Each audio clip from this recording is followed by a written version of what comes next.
Yusril dok sini dong, kamu tetap harus dihormati. Calon jaksa agung harus dihormati. Ngomong. Kami ini sore ini menghadirkan Pak Aceh, seorang anggota DPR, untuk menjelaskan tentang seluk-beluk perlindungan sosial dan bantuan sosial. Kami ini bukan mau melawan pasangan pemohon 1-2. Kami ini datang hanya ingin ngasih tahu. Karena kami anggap beliau itu selama ini tidak tahu apa itu perlindungan sosial, apa itu bantuan sosial, berapa jumlahnya, bagaimana prosedurnya.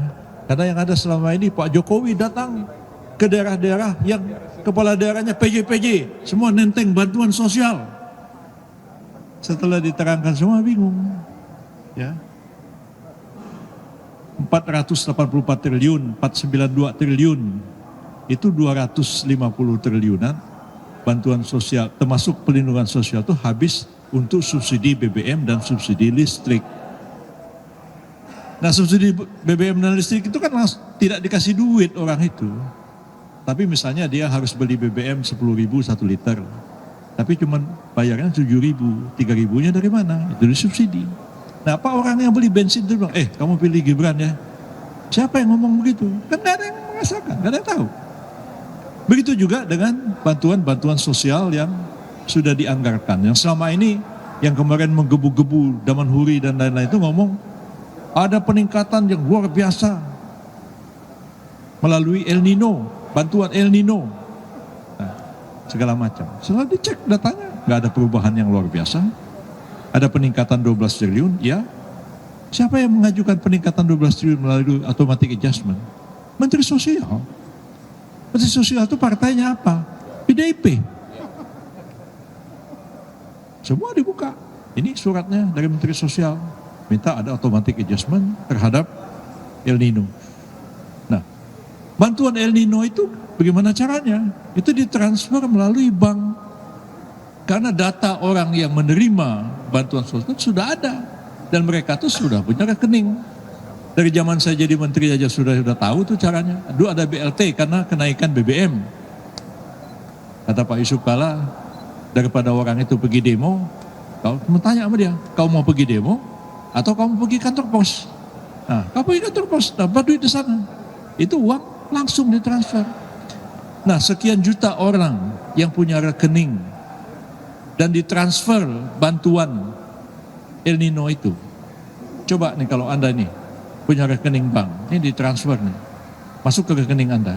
Terus siapa yang bilang sama Anda, kamu pilih Prabowo Gibran ya? Siapa yang ngomong begitu? Nggak ada itu. Dia mau milih siapa ya terserah.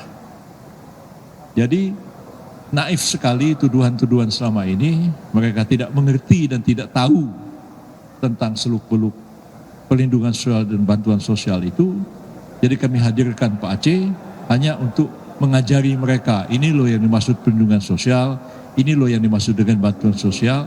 Apa mungkin orang dikasih subsidi BBM, subsidi listrik, terus ada yang listriknya terus ngomong, kamu pilih Prabowo Gibran ya. Terus dia beli bensin, bensinnya ngomong pilih Prabowo Gibran. Siapa yang ngomong? Ditransfer uangnya melalui elektronik transfer, dikirim pakai wesel melalui kantor pos. Siapa yang ngomong supaya pilih Gibran, pilih Prabowo? Nggak ada sama sekali.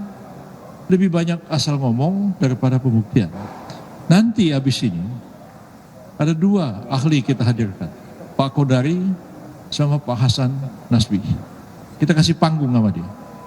Dia akan membuktikan dari hasil-hasil penelitian dan survei bahwa bantuan sosial itu tidak ada efeknya terhadap terpilihnya seseorang kandidat dalam pemilihan presiden. Dia aja nanti.